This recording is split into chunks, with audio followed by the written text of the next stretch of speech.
They're rationing tomatoes in the supermarkets. We're told it's about supply chains, bad weather and the price of heating.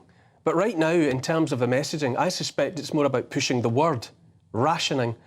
Less about any believable shortage of food and more about getting us used to hearing the word.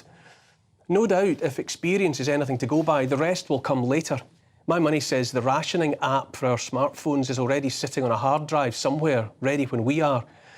For now, it's more of a familiar process of psychological manipulation. Get us acquainted with the general idea of food scarcity so that we're well primed when the planned reality is unrolled. We were given the same treatment with words like lockdown and pandemic, mandate and denier, nudge, nudge.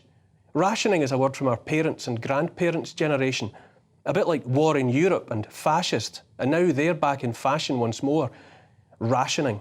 I ask you, while the landfills swell with fresh food dumped every day. The manipulation is invariably about an iron hand in a velvet glove, softly, softly, catchy monkey. Much of the messaging in the mainstream media is, and has been for years, redolent of World War II and the fabled Blitz spirit. We're all in it together, making do, mustn't grumble, doing our bit, standing up for democracy, defending the free world, sacrifice, keep calm and carry on. Someone somewhere must think our heads zip up the back. Since I've mentioned the D word, which is democracy, why not pause for a moment to consider whether any of us has had a chance to vote, voting being that part of democracy we're invited to think matters most, on any of this? Do you remember ever voting to give the government the power to lock us in our homes, to shut our children's schools, our pubs and restaurants, shops and businesses, to tell us who we could visit or have in our homes, whether we could go for a walk, travel within our own country, far less beyond these shores? Do you remember voting to empower employers to mandate medical procedures for their staff? And while we're on the subject of propaganda, who thought to convince us it was OK to demonise and exclude healthy fellow citizens on the grounds they might be carrying an invisible disease?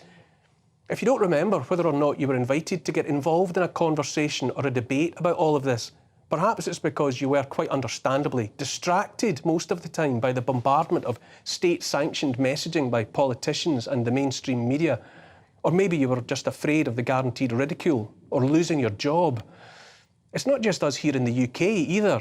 I wonder how many US citizens ask themselves when they voted to have their government send well over $100 billion to Ukraine at a time of critical hardship for millions of Americans unable to afford food or heating. Rather than ask questions, or in the case of the tax-paying citizens of East Palestine, Ohio, liberally dusted as they are with fallout from a vinyl chloride mushroom cloud ignited with the go-ahead of their own elected officials after a train derailment, perhaps querying why their predicament is not the stuff of a national emergency, while fish die in their rivers and their pets and animals die in the fields.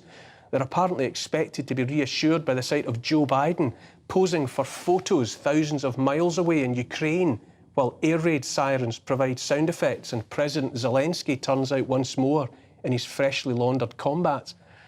So many times over the past few years, I've thought to myself, who do these people think they are?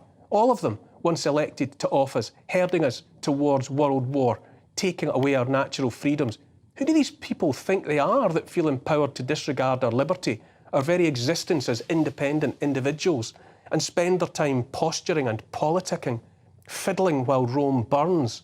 Who do these people think they are, blatantly creating and then ignoring hardship, enacting policies to wreck livelihoods, economies, and the well-being of millions, and then standing by while real people suffer the consequences of their vainglorious, self-serving nonsense disguised by propaganda shaped only to distract? And by God, do they need to distract us? Let's stop for a moment and think what the reality of the situation is. The undeniable reality, which is that we already have the potential for more than enough food, energy, and everything else, courtesy of existing technology, and therefore any alleged shortages in the West are only fraudulent fiction. I said at the top we were being familiarised with rationing and making do. There's a glaring paradox in all of this. At the same time as being nudged into thinking we must do without, we're simultaneously drowning in surplus of every sort. We have centuries of affordable energy under our feet, and yet we're bullied into a false reality in which fewer and fewer people can afford to heat their homes or put fuel in their cars and vans. Every year we bulldoze millions of pounds worth of food into landfills, while now being told to do without erstwhile familiar foodstuffs. We do much the same with clothes made in sweatshops and worn once before discarding into those same landfills. We upgrade our phones and other tech and put last year's offering in the bin, disregarding the lithium and cobalt and the rest of the precious metals mined by child slaves out of sight and out of mind. We'll soon be ordered to junk our gas boilers and our petrol and diesel cars. Our governments siphon our taxes into subsidies for wind turbines and solar panels that will themselves be yet more toxic landfill in 20 years' time. It's not just about consumables that we can actually touch. Every moment of every day we're deluged with information as well, data, so-called news, but made increasingly incapable of discerning how much, if any of it, is worth knowing in the first place. So much chaff in which to hide the wheat. We're drowning in words, but struggling desperately to find so much as a sentence worth reading. Instead of being educated at school, learning objectively and meaningfully about our shared history, heritage and culture, about how to understand the world and contributing to its betterment, our children are too often indoctrinated with propaganda, drilled with ideologies predicated upon obsession, not with the content of people's characters, but with the colour of their skins and the nature of their sexual preferences, real or imagined. A television series that's been the work of hundreds, if not thousands of people spread over a year or more, an effort that was once the stuff of a shared experience, keeping us engaged and talking together as communities for months on end, is binge-watched in a single night. In every way imaginable, our dopamine receptors, especially those of our children, are being bludgeoned into numbness. An 8-year-old boy with a smartphone and an internet connection can help himself in a week to more naked women in more positions and predicaments than Genghis Khan saw in a lifetime of murderous conquest. Sickening surplus and overload all around, and yet here we are, rationing food in our supermarkets. Pardon my French, but what the hell? Rationing tomatoes is just a symptom of how corrupted and bent out of shape our food industry has become, at the mercy of greedy corporations committed only to profit for the few at the expense of the health of the many. Let me stress not one jot of this is the fault of farmers, those out there in a government-made maze of regulations and obstacles to the job of producing healthy food for healthy populations. EU regulations make it legal to label as milk the white liquid obtained from processing almonds and oats. There are to be ground-up crickets in the bread and hundreds of other food products besides. Industrially processed vegetables are labelled chicken, fish and mince. They make oil from sunflowers and rapeseeds, process away its rancid, toxic nature and sell it in food and as salad dressing and as an ingredient in soap powder for getting stubborn stains out of clothes. It's in baby food as well. Tomatoes aren't in season in the UK in February, as you might have noticed. Why should they be? Why aren't we concentrating our attention on what food is in season and local and good for us and teaching people how to cook it? I travel a fair part of the length of this country every week between my home in Scotland and this studio in London.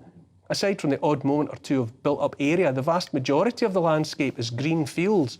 Why aren't we making the most of the fertile land with which we're blessed, instead of lofty talk of handing a third of it back to the beavers? If food is at a premium, reaching a point where rationing might be required, why are we paying farmers to get out of the business altogether and sell off their land to transnational corporations for God alone knows what purpose?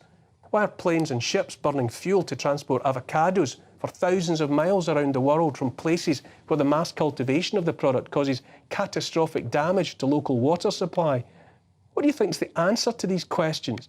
Are our leaders so inexperienced, so clueless about the practicalities of the world that they just don't know how to run the country for the benefit of the people they're supposed to serve? Or are they knowingly in the service not of the people they're elected to represent, but of transnational corporations, the markets and the Bank for International Settlements? Which of the two options do you think it might be? Or is it simpler and more depressing still? Have our leaders in fact simply persuaded themselves that distraction is the only game they need to play? Are we simply to be fed a diet of propaganda and downright lies about health and food and the climate and war and biology and race until we're so unwell, confused, exhausted and anxious we won't notice when they pick the last penny out of our pockets and lock us down in a digital ghetto, watched around the clock by cameras and listening devices we pay through the nose to carry in our own pockets? And they're rationing tomatoes. Here's the thing, the world has been run off the rails. No wonder it's all about distraction, because distraction is all they have. Greed and unrestrained power have brought us to the only destination that was ever in view, which is right here, right now. They won't fix the mess because the mess suits them. I don't have all the answers, but I do know the solution starts with ignoring any more of their nonsense. The problem is not with the tomatoes they're rationing. The problem is the surplus of lies they keep selling. Stop buying them.